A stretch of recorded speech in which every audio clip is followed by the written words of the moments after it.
with Saudi Arabia. You just praise him on the UN votes and on sending $400 million in energy supplies to Ukraine.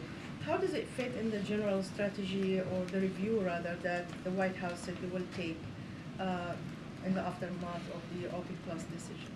Now, Nadia, I think you know this, and I've spoken to this many times. I mean, we have been strategic partners with Saudi Arabia now for 8 decades, across multiple administrations and certainly across party lines.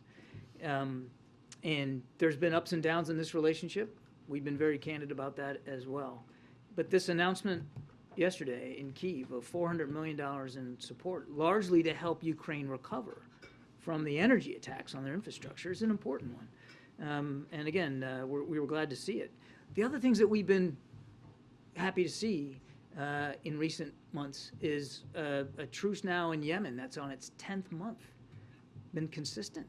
I mean, literally thousands of Yemeni lives have been saved by this truce.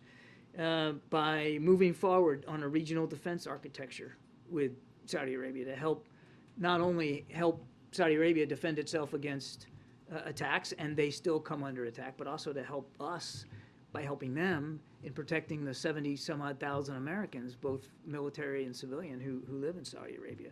We're working with Saudi Arabia, and we're glad to see progress on things like 5G and 6G through something called ORAN technologies.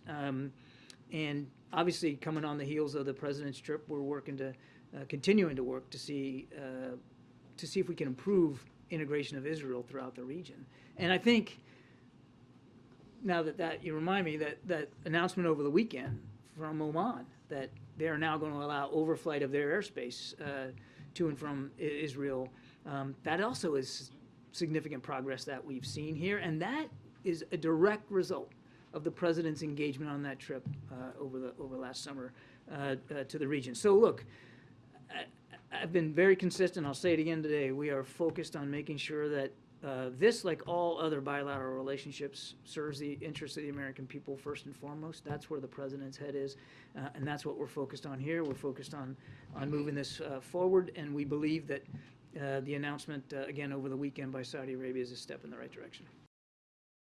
And second, on the Aqaba communique, despite what you said, it did not really translate on what's happening on the ground. We have seen another wave of violence this morning, as you alluded to. 30 houses of Palestinians have been torched by settlers who are, according to international law, they are illegal in the settlements.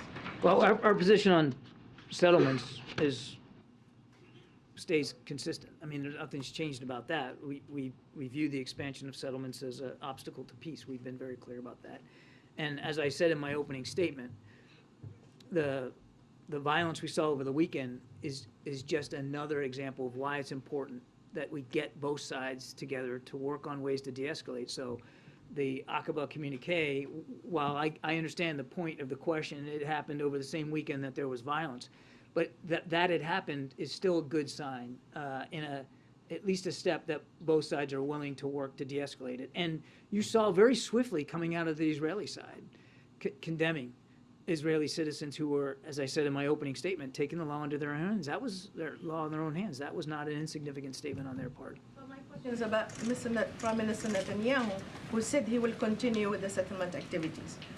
Is there any consequences for him? Well, if you look at the communique, it says that they're not going to be discussing additional settlements now for 6 months. That's a positive sign, we think.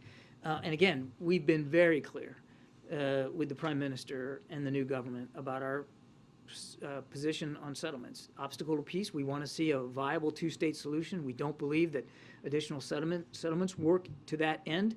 We've been very consistent on that.